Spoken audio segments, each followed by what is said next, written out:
that we must do every day, not just to survive, but to live life at its optimal levels. See, we must eat every day. But in order not just to survive physically, but for our body to work at its optimal levels, we must eat right every day.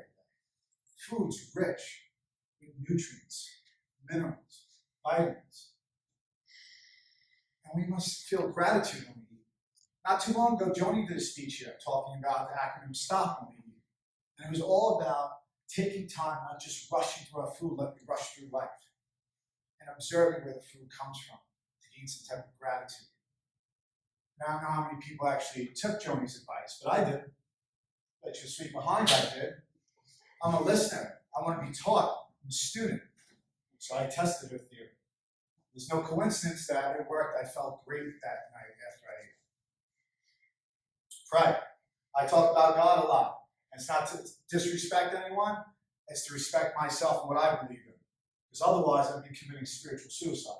And I don't talk about God in the sense of religion or someone else's depiction of what God should be, or my own understanding of God. I talk about what I feel in here. Because this is where I believe God is within every man, woman, or child. Now, as far as praying every day, in order to build a strong connection with God, we should pray every day. But in order for our soul to work at its optimal level, spiritually, emotionally, we must also meditate. See, I always thought that when you pray to God, praying to God is great. That's speaking to God. Meditating is listening to God.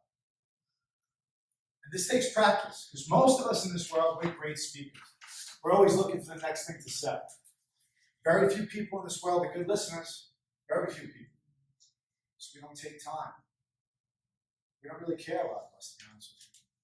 We're just on to the next one. So I'm trying to develop a strong connection, relationship with God by not only praying, not only speaking to God, but listening to God. And love.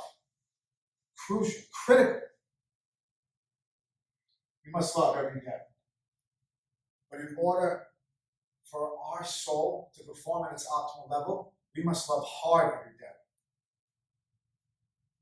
We must love and bring love even when we're not receiving love. Love must beat from our heart, through our body, and radiate everywhere we go, touching everyone we come in contact with. That's what it is to love. That's what it is to exude love. And to love is a very, very special thing. But in order to love correctly and optimally, it takes practice too. We must first have learned to love ourselves. We must love ourselves, every bit of ourselves, until there's not one insecurity left, not one bit of self-doubt. This way we can love others the right way. Unconditionally, without prejudice or judgment. Now, it's funny because I write a lot, and I wrote this a long time ago. I have journals full of speeches that I could give at any moment. But I wasn't specifically set on what speech I was going to give tonight until today here. My day didn't start out great. Didn't start out great at all. I was filled with fear and anxiety because life was overwhelming me. I was overcoming my life. Has anybody ever felt like that before, where you just get hit with life and you're like, oh God, you just can't move, you're paralyzed. You're constantly thinking about the future, it gives you anxiety, living in the past gives you depression, and you are paralyzed for that moment in time. That's how I felt today. Father went to the hospital, been in the hospital since Thursday. My girlfriend's had a lot of anxiety because we just got a new puppy, and it's a lot of work. It's great, a lot of work. I got sick, my girl's daughter got sick, just life hit you. I didn't wake up great today. I didn't feel great. So what happened is I went to go get my girl's daughter some Gatorade because she was sick. I was at 7-Eleven. While I was at 7-Eleven, I was sitting outside a little bit and just breathing, And there was these two kids hanging out outside. And I knew what they were waiting for because I was those two kids not so long ago. They were waiting to pick up. They were waiting for their dealer. They were waiting to get high. And I sit there and watched. I watched as they went, paced back and forth, and then their friend came, they got in the car, and they drove away. And this feeling of just all that was lifted off of me. Because at that moment, I realized how blessed I am. Because no matter what happens in my life, I can deal with it today. I'm not dealing with that monkey on my back. I'm not a slave to something. So I immediately was overcome with gratitude, right, instead of fear. So what did I do? I prayed. I prayed for those two boys. Okay? I meditated. I asked God what to do because I was so self-absorbed in my own stuff. So I made a phone call to a friend that's struggling, that just called me after 6 months sobriety and went out.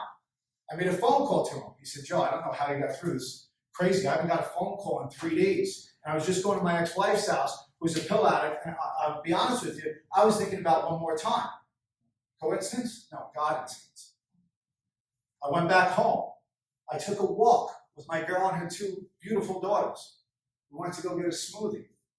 How to get that good nutrients in my body. Started feeling a little better about my day. Okay? Took a walk with them. She was riding a bike. Beautiful day out. We sat for a second. I said, Victoria, I'm giving a speech tonight. What do you think I should do my speech on? She's like, what kind of speech? Does it have to be written? Does it have to be about something specific? I'm like, well, I'm a motivational speaker. So everything I speak about is to motivate and to try and help people. She's like, oh, that's easy. She just started listing things in this cute little innocent voice. Friendship, right? That's one thing she said. Okay? Exercise, eating right, and don't judge, not to judge. And this solidifies everything I feel in my heart and the other speeches that I spoke about, like follow your heart, right? Live every day like it's your first. Because this kid is pure. She's not tainted by social expectations and self-doubt. She speaks from her heart. And that was beautiful to me. Just eat, exercise, and eat right. Friendship, love, and don't judge. Pray and meditate. Let God live through you. When we get caught up, we get caught up in external sources, believing that that's what's going to make us happy, believing the illusion that that's what life is about. But life is not an outside-in process. It's an inside-out process. It has to come from here. And it's not easy, but it is simple. As long as you follow a simple set of guidelines. Eat, pray, and love.